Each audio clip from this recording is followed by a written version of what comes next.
We got some more news on the Xbox Series S, and I don't think we have anything to worry about with its potential of holding back the next generation.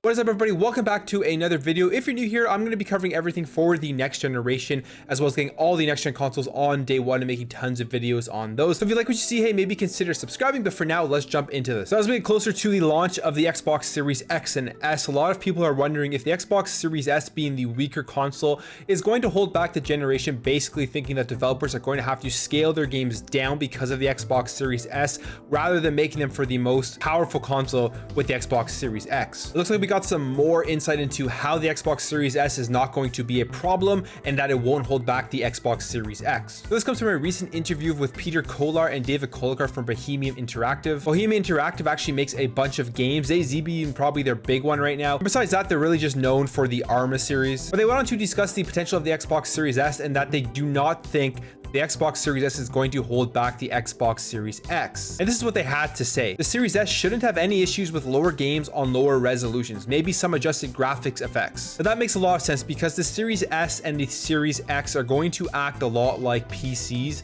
in the sense that when you play a PC game, you have so many settings and then you can go from like ultra to high to medium to low. And I think that is really going to be the biggest difference between the S and the X. Let's say you get an Xbox Series X, you're going to be playing a game on high.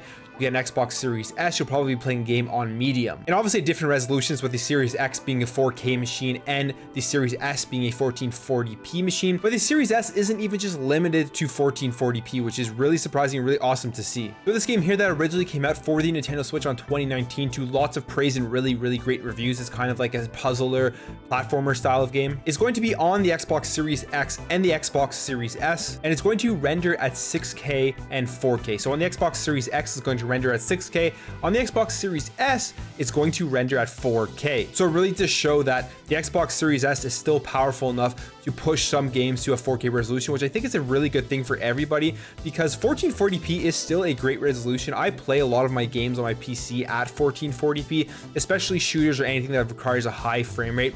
And when I'm playing on my Xbox One X, I play it at 4K generally, because obviously I'm playing it on a bigger TV. I want the higher resolutions. But then there's times I plug in my Xbox One X to my 1440p monitor and I play games at 1440p and it still looks great. I think 1440p is a really good resolution for gaming. It's definitely a sweet spot right now. So I'm talking to Shinyan Multimedia CEO Manfred Lisner on the Xbox Series X and the Xbox Series S. This is what they had to say. For us, it's the very powerful GPU. So it was really easy to up the visuals in the Taurus to perfection. Depending on the Xbox Series X or S, we render at 6K or 4K resolution and then downsample to the target resolution. So you have a very crisp yet extra smooth super sampled display.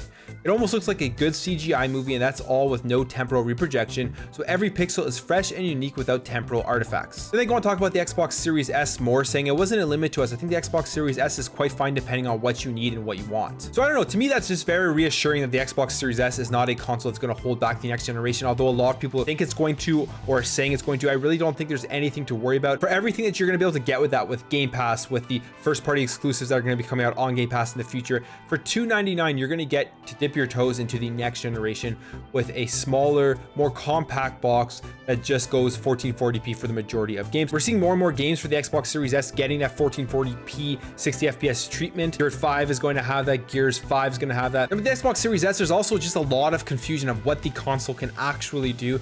But this is some facts about the Xbox Series S that came out today, and we're learning more that this console can do a lot more than we think. A couple of the points I wanted to point out here is, starting with this one, while the console aims for 1440p resolution, it's capable of outputting a full 4K signal, and developers can choose to use that capability if they wish. They can also output at a lower resolution in order to utilize more complex graphical effects. So this point here is really why we're seeing that difference between some games like the Taurus, which is going to be rendering in 4K. Then you have Yakuza Like a Dragon, which at that 60 frames per second is at 900p. Now I think a lot of this will have to do with the developers, their resources, the amount of money and time they have to optimize these games for the Xbox Series S. We have this point here that the Series S is capable of running the same ray tracing effects as the Series X rather than a limited version, but developers can choose to turn it off to allow for other effects. I mean, that's great as well. Developers can really choose the type of ray tracing that they're going to input into their games for the Series S. Are they going to give you the mode where you have ray tracing, you have a higher resolution, and you have lower frame rates, or you're going to be playing at 1440p 60 FPS with a performance mode. And I'm thinking for developers, it's just going to kind of be like adjusting these settings to get that optimal way to play games on the Series S and the Series X, kind of like what they do with PC games. Yeah, it'll be a little bit more work, but I don't think it's anything that's going to hold back good developers from making games like absolutely amazing on the Series X. Anyways, guys, that's just what I think. Do you think the Xbox Series S is going to hold back the next generation, or do you think that it's just a great, cheaper option to jump in to the next gen? I'd love to hear your thoughts in the comments below. If you enjoyed this video, hit that thumbs up button. Thank you guys all for watching. I really appreciate all your support. If you're new to this channel, it's your first time here, and you think that I've earned your subscription, I would really appreciate subscribing to the channel to help it grow, and I'll catch you in the next video.